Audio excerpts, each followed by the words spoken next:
Well, good morning, Southern Oregon, and welcome back to the Real Estate Show.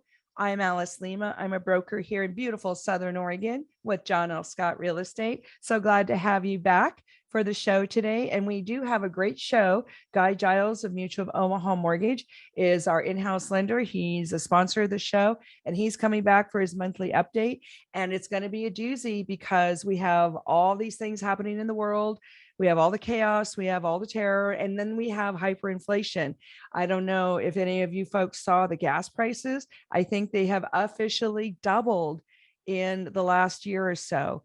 That's having an impact on our Southern Oregon housing. And you might be asking yourself, what does the national state of things and the world state of things have to do with housing in Southern Oregon? Well, let me tell you what I'm hearing from the people that are buying and selling right now in our area, especially the buyers.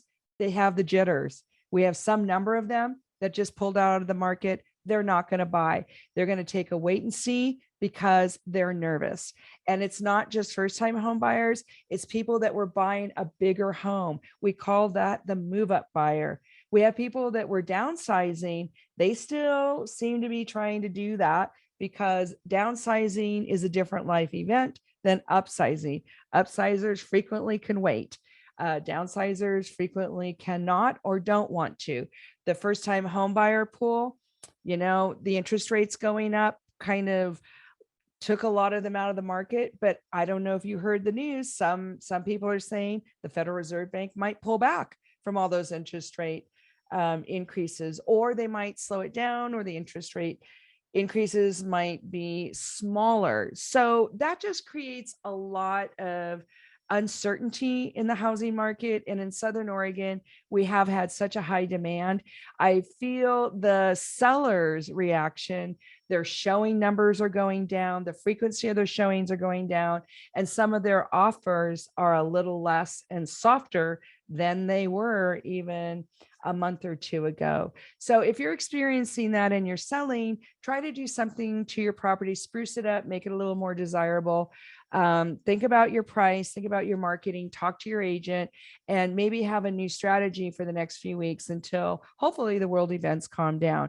If you're buying, a lot of us think if you have a property that you can afford and it makes your life better, especially if you're renting, that's probably still a good idea, but you got to be able to sleep at night. Okay. So with all that in mind, we're going to be talking to Guy Giles of Mutual of Omaha Mortgage, one of our sponsors, about what he thinks that you should do during these tumultuous times. Okay. So we're going to have Guy.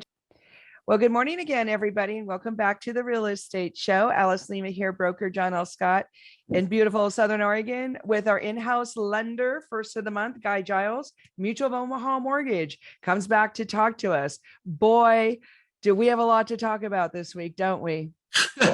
Just a little bit. It is crazy. By the time the show, we're here airing on Saturday, and then by the time it replays on Sunday, everything will have changed.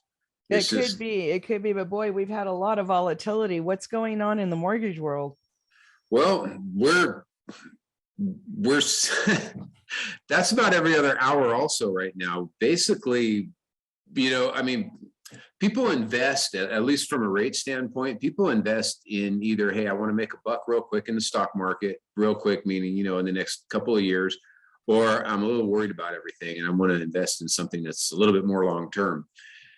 We fit into the little bit more long-term category. And normally, basically a war with Russia, somebody invading Ukraine would involve a huge flight to safety. And it has in little glimpses, but the stock market has still stayed up. And I mean, it does elude, a few of us. I think with the Fed coming in, they are going to raise rates. I mean, I think they pretty much confirmed that, and they kind of have to do something. They don't really have a lot left in their chamber for, for the inflation that's happening right now. But really on our end, it's a wait and see every day, whether it's farm numbers, whatever. Everybody's just kind of on pins and needles. At the moment, we've had a little bit of relief.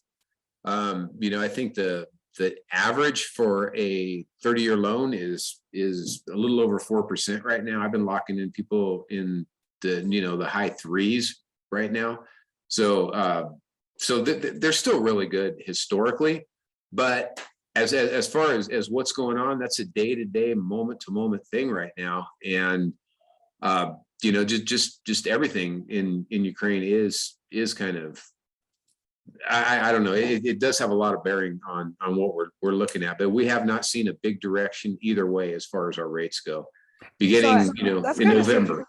surprising though, because this is a really big deal, and a lot of us did not think that this invasion was actually going to happen. And then if it happened, we didn't think it was actually going to get legs. So, how are your buyers doing, Guy? The people that are out there trying to write offers and close escrows, how are they feeling about all this? Well, I think it's still hard to find a house. I mean, really, a lot of these conversations wouldn't even be happening if they could find a house at the moment. But a lot of my conversations are kind of going, should I buy right now, or are we going to end up in some kind of a recession? That's a and there's great gonna be a deal? question. And my answer to that, I think Brad, when we had him on the radio not that long ago, I think he kind of answered that. I mean, even in, what's going on in Phoenix and Talent, where they burned down 3,500 houses and they've rebuilt, the number might have changed right now, but last month it was only less than 100 houses were back up and running. So I think the demand around here stays up. So I was actually telling a guy this morning, just look, and if you find that right house, go in with a strong offer and do what you can to get it, because I really don't see prices going down. I do see a recession. There's no doubt in my mind anyway. What happens? It's the same chain of events that happens every time. We get inflation, then the Fed raises rates. Fed raises rates. We get an inverted yield curve. The inverted yield curve is a prelude to a recession. So it's going to happen. It kind of has to. Everything's just been on a tear. I mean, in the stock market, just every investment, everything has been so hot for so long. It has to cool down. I mean, it's just unaffordable for a lot of the country right now. So that's what I see happening. I don't really see house prices going down. I don't think that they're going to go up at the same rate that they were before. Last year was pretty crazy, but I'm sure you're probably seeing a lot of the same thing. Well, and it's interesting, these questions people have about, should I buy something now or should I wait? What they're really asking, I think, is, are the prices going to go down enough that there's going to be a smaller payment? I'm going to pay less. But what they're doing is they're attempting to time the market. I don't know that that's a good idea, even for experts, expert investors in this kind of volatility. If Zillow and some of these online ones are the professionals, then you're right. Nobody has any idea. I think between Zillow and, I don't even remember which other one, they've lost. Open Door lost. It was a monumental amount of money. It was $1 billion between both of them, trying to speculate in these markets. And it just goes to show that all the money in the world and all the data in the world really can't predict what's going to happen. It's just, people are going to need a place to live. And I think you hit the nail on the head when you just say, I don't see things going down. I really don't. So I don't know, just get in the market, get with your real estate agent, call Alice and have her, doing a search for you right now. And if that house doesn't come up, then that's fine. But you at least are seeing all the new stuff that's coming out every day. Yeah, and just call somebody. For sure. And I've had a lot of people get in contract that have been looking for quite a while lately also, that maybe some of the sellers are getting a little bit paranoid about something going on. Oh, I can tell you, absolutely. I'm talking to sellers in huge numbers the last 10 days.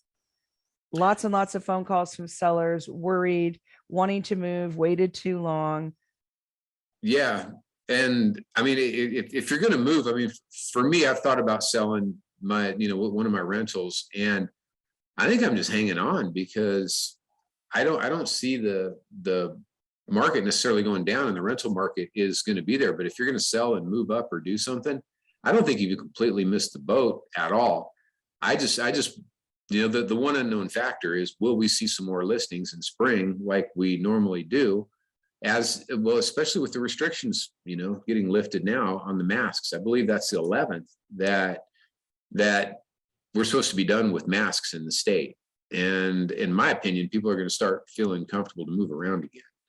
And I mean, I've been moving around just fine, for the record, but these people are holed up. That's on them, I guess.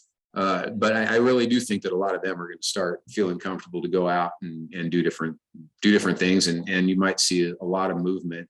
A lot of movement might come to this valley again also, who knows? Well, and it's all relative, some of the locals are moving out of the area, just like some of the Californians are, and going, they have their places they're going where they feel it's better than where they are.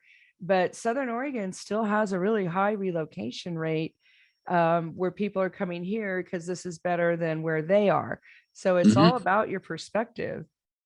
Well, and I've been traveling even a lot more this year, even though I haven't really planned to. I mean, I've been as far as Maine and as far south as Miami in the last. Oh, you mean you're like getting on airplanes?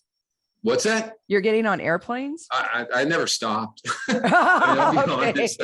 I told them I'd play COVID for a minute, and I haven't played COVID for a very long time. I've been enjoying life. The only thing I did different was I kind of moved up into the woods and spent more time in the woods when the thing first started happening. But but no, I've been traveling, and as much as something looks really good in another place, this place really is the perfect environment. I mean, yeah, we have some screwy politics. Thankfully, those guys self-quarantine up north, but really, I mean, gosh, you got the woods, you got the ocean, you have the lakes, you have weather that's good, you got snow if you want it, and an international airport. It doesn't go anywhere internationally. I still don't but it's the runway, right? We're called international because the runways were reinforced to carry the big jets. Well, I'll tell you what, flying in from Miami last week, we had televisions on the seats behind us, and I don't think I've ever seen that coming into Medford. Wow, that's pretty downtown, huh?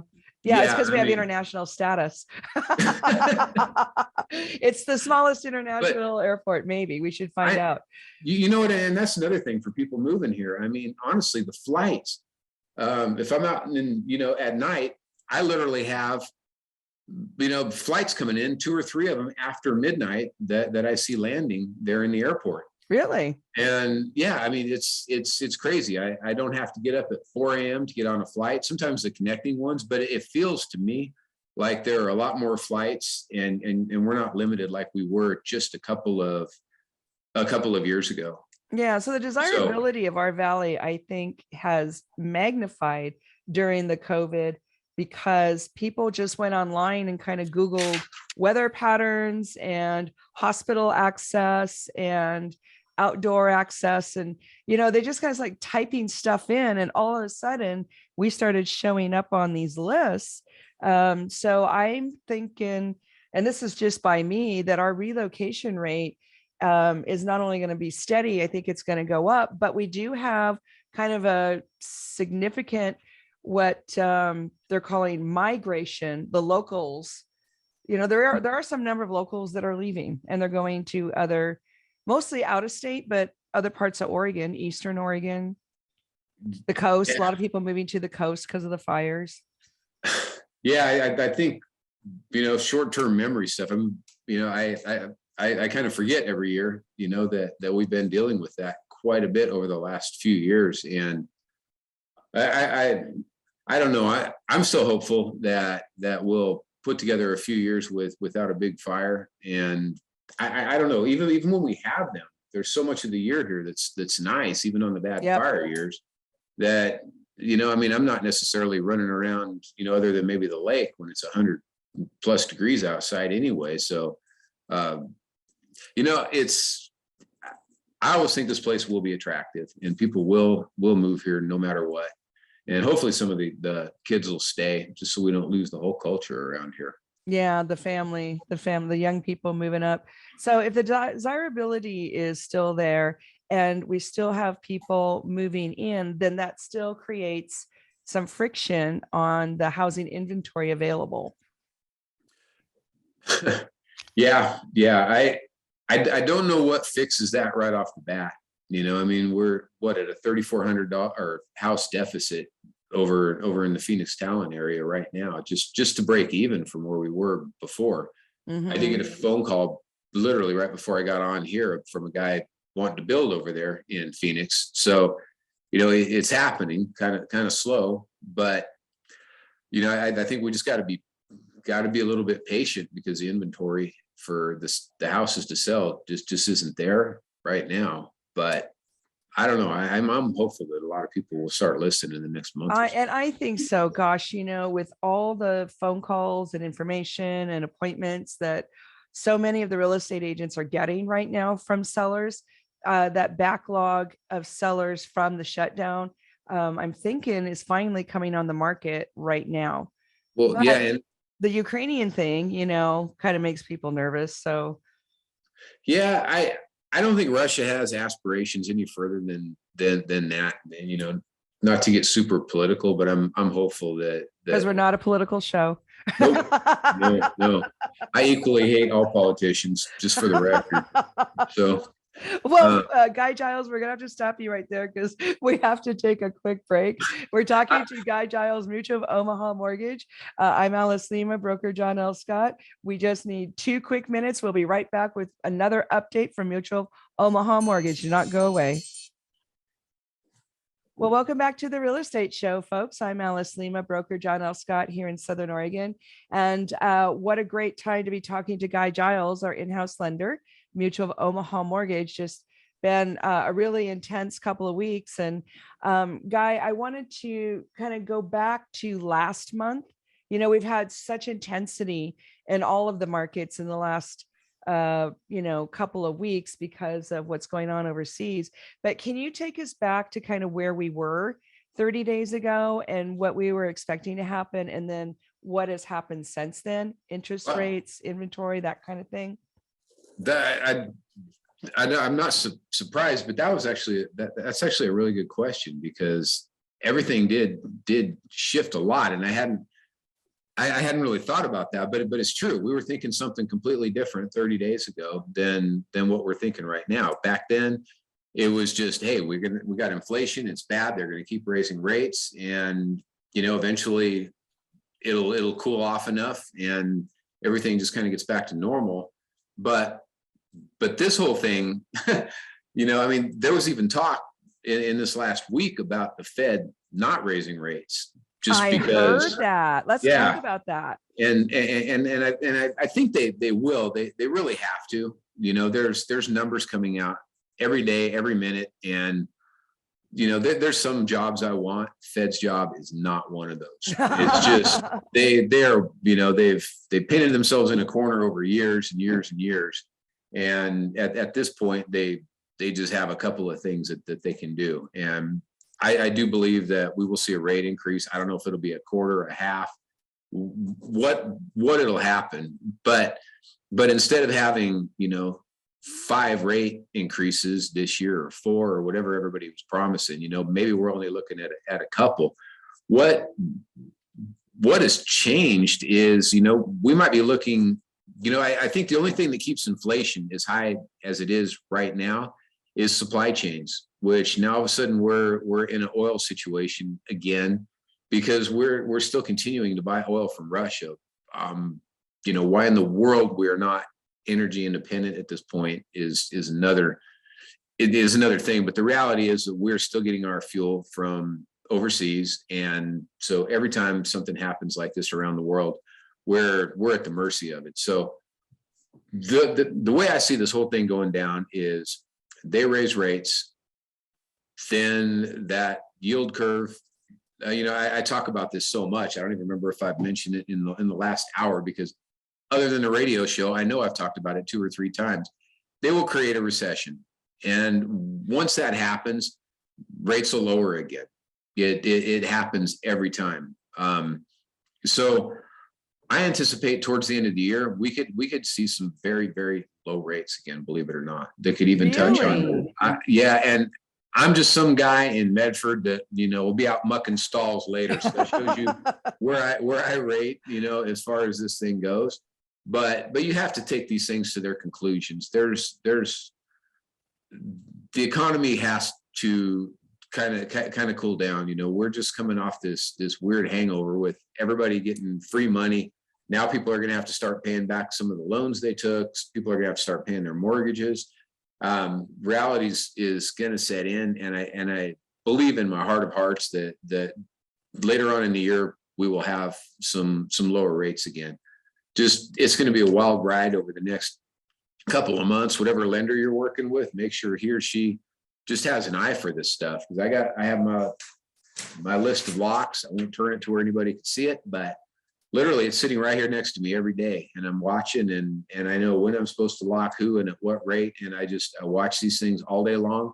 And I'm not a guy that I probably had sleep better at night if I was one that just locked you instantly. And sometimes I do, and I've been doing that actually a lot more lately than I used to. But there's some people in some constructions that, that we're 4 or 5 months out still before their house is done. Some of them I'm locking if that's a little bit more comfortable.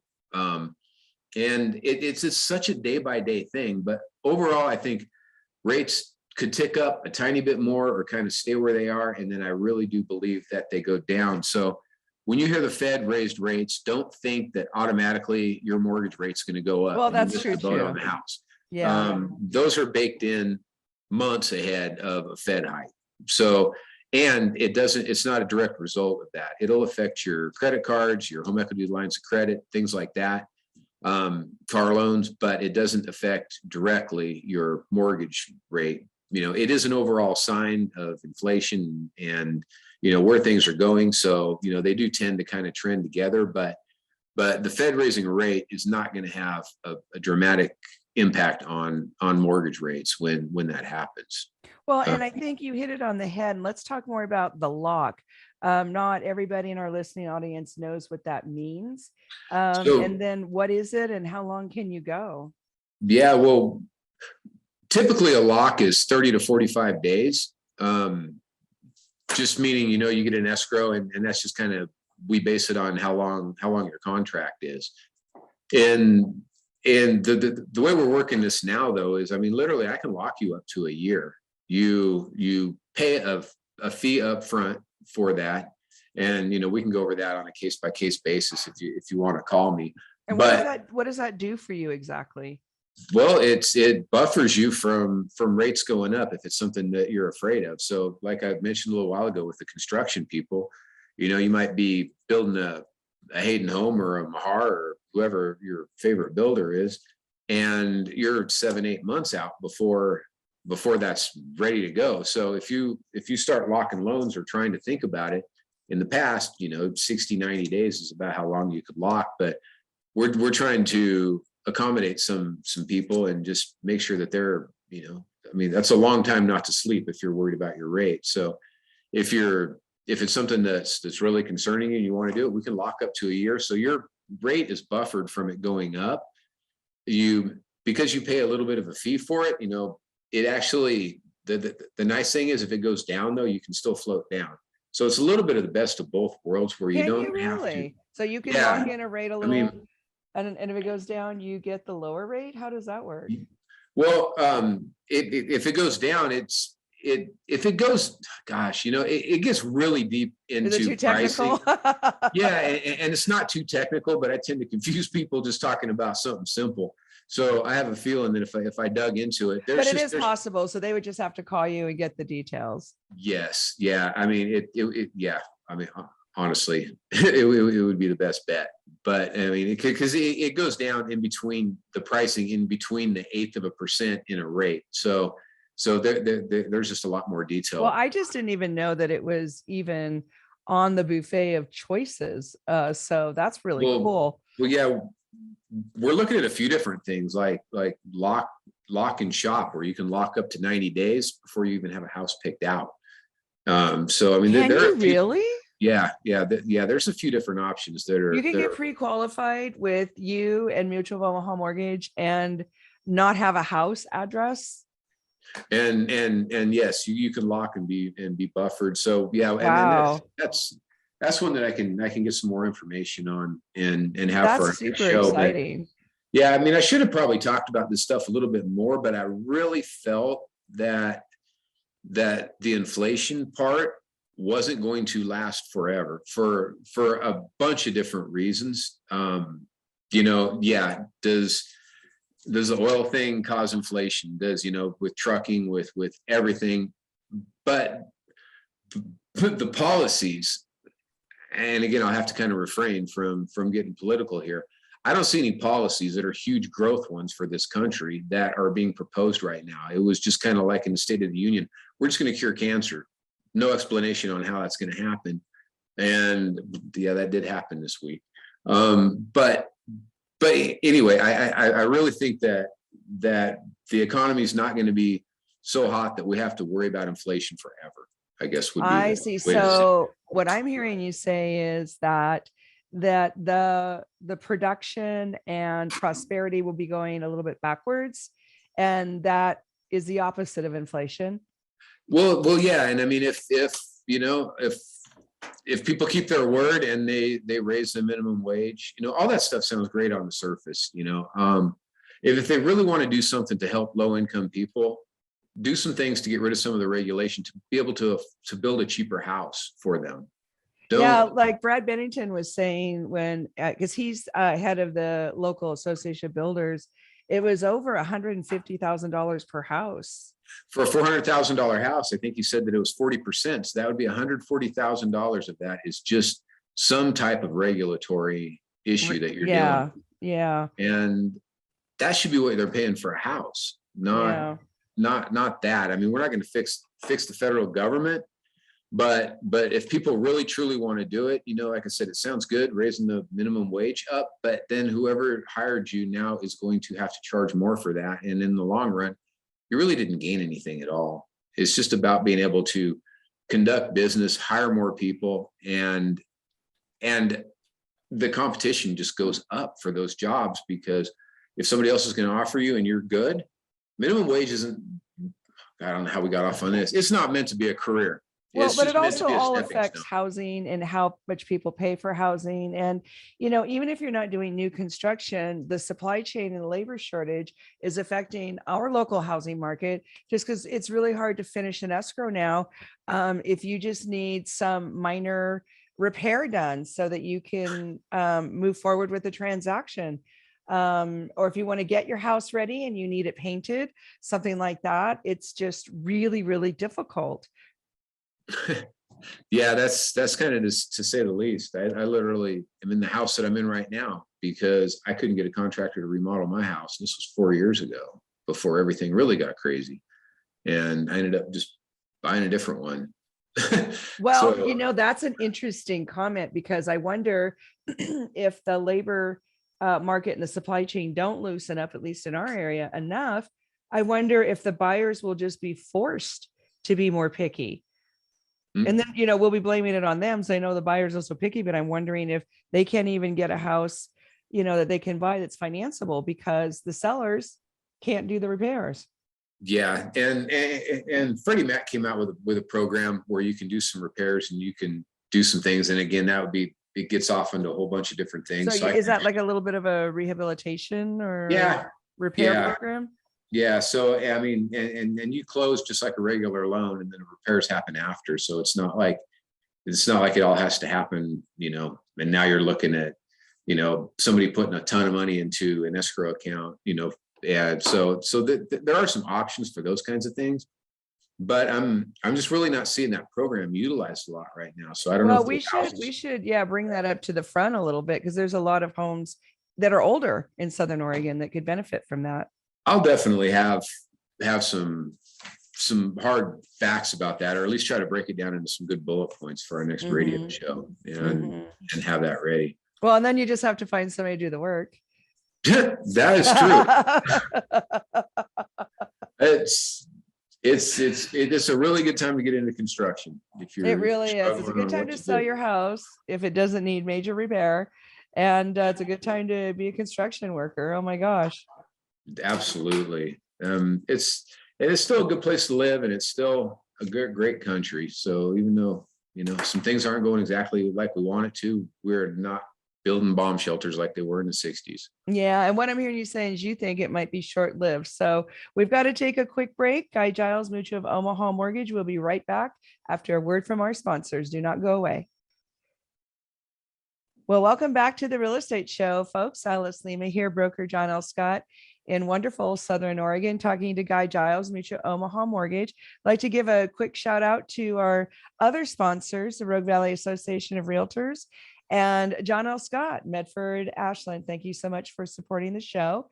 This show will be broadcast again on Sunday, tomorrow at 6 p.m. So now that we have that out of the way, let's get back to this juicy conversation we're having about the side effects of what's going on overseas, inflation, whether the feds are going to raise the rates or not, and the labor shortage in Southern Oregon. It all affects our housing market. It really, really does.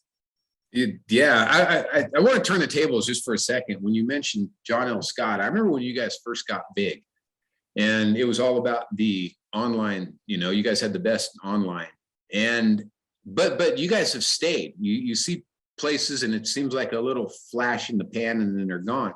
You guys have probably stayed number one for a long, long time. Well, and isn't it interesting because we're just a kind of a regional company. We're not nationwide. We're just in the Northwest and Northern California. And I think like any business, over time, you have to pivot. You have to redo things. You have to be nimble enough to react to what's going on in the world so that you can stay competitive. And I think John L. Scott's done a good job of that. I think so too. And I literally just thought of that right when you were doing it. It's like you guys came up and then you guys have maintained out of nowhere. Well, yeah. And it's been years and years and years now. And you guys just attract all the best agents. But any agency that's on the planet right now is doing a good job of that themselves, because I think real estate is a volatile industry, especially with all the changes coming. So but John L. Scott is kind of a anomaly that way, since we're just a regional company. But any of the agencies that are in business now have had to make the same changes we did, for sure. No, that's cool. Anyway, so I guess to get back to this, you always ask me kind of what I'm seeing. Yeah. What are you hearing from your people? It's been weird. Something I haven't really had people talking about in a long, long time. And that's people are wanting to refinance to consolidate debt. And oh, really? Yeah. And I'm not a huge proponent of that. I would love to see you just, get out of debt without redoing your house. But gosh, I had a call earlier today, or actually 2 days ago that I finally followed up with today, or that we got them in, going. These guys are still at a 5.5% from years and years and years ago. No, so really? We're actually going to consolidate what they have, do a shorter term for them, so they're not dragging the thing out. Their payment's going to be roughly even, and they're not going to have $800 in debts. So, it's definitely not a one size fits all. Like you call the online person, and that's their only job is to sell you on. You just save $30 a month, even though now you just went into debt for, an extra 25 years. But if you call, we can strategize. And sometimes it's not the best idea. A lot of times it's not to do something like that. But I've actually had a few instances lately, and that's even before the Fed starts raising rates, where it really does make sense for people to consolidate debt. And like I said, the old times of it has to be a 30-year loan or just a 15-year loan, we have a lot of variations right in between where we can just kind of keep you on track to pay your house off when you did. But like I say, it's just really fitting the goals of a couple of people right now. Well, and I really like what you said about keeping the payment about the same, because, you and I are older people. We're about the same age. We went through this whole inflation fiasco back in the 70s. And, it was pretty rough on families. It was rough on business owners. There was a lot of unemployment. I think that's different than this time, but it was still a hardship for so many. And when you're consolidating debt and living off of credit cards, sometimes you have to do that, but it's certainly not a good practice and not something to do long term. No. It's pretty much the worst thing that you could do is stealing from Peter to pay Paul, and in a lot of ways doing a refinance, that's a quick Band-Aid, but just getting spending under control, and it's just freeing, I guess, is the way to put it. I've lived my life years ago. I was never taught proper handling of money, and I didn't have debt. And then after I got married and had kids and realized that they're expensive, I did that for a little while, and it was not a fun place, to be. I think right now is a good time to not, go overextend yourself on cars and boats, and well, and especially with all the volatility, it's like, doesn't that make people stop? You would think that would make them stop spending money. You would, as long as the Fed or somebody doesn't just kind of step in with a quick little, placebo for a little while, and I don't know the right word for it, but it feels like there's always some kind of an easy button for people to press to do it. But really, if you can just kind of, I don't know, like Dave Ramsey says, live like no one else right now, so you can live like no one else tomorrow. I'm not saying don't enjoy life, but just kind of keep an eye on these things. And if you can avoid me as far as doing a refinance, pay yourself out of debt and do it that way, absolutely. It's a good way, especially with inflation, like you're talking about, like they had from the 70s. It got all the way into, people were bragging about a 18% mortgage. Yeah. Spot in the 80s. Yeah. So I remember that. I was there.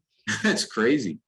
So what about student debt? Do you still see a lot of buyers coming to you to get pre-qualified, and they have student debt that's causing problems with their pre-qualifications? It's weird you say that, because it's been an issue for years and years and years. I've actually had a lot of kids coming in lately that have decided to do some sort of a trade school, do some sort of a thing where they don't want to go do that 4-year degree, because it's really not going to serve them in what they want to do. So even though it has been a huge, huge piece of everything I've dealt with for years and years and years, lately it has not been an issue at all. And I don't think something's necessarily changed. It's just weird luck of the draw.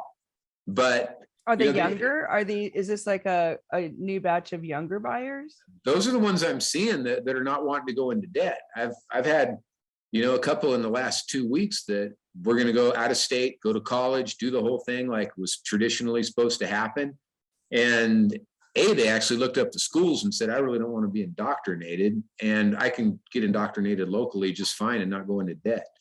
So I believe it or not, I've seen a lot of really responsible young kids that I'm just blown away every time one of them walks through my door.